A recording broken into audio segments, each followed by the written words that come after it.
Hello दोस्तों, तो देखा आपने टाइपिंग का वीडियो और इसमें देखिए मेरा रिजल्ट आया हुआ है। रिजल्ट है 42 वर्ड पर मिनट। 43 था लेकिन गलत 6 वर्ड गलत होने की वजह से आपका 42 हो गया। यहाँ पे देखिए टाइम है 6 मिनट 50 सेकेंड में मैंने पूरा टाइपिंग को कर लिया।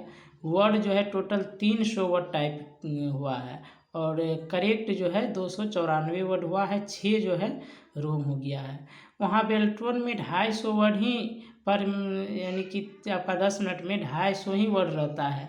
मैं यहाँ पे 300 वर्ड लगाकर टाइपिंग मारता हूँ ताकि वहाँ पे किसी प्रकार का कोई प्रॉब्लम ना हो। तो दोस्तों आज का रिजल्ट रहा 42 नंबर पर सेकेंड पर मिनट स्पीड।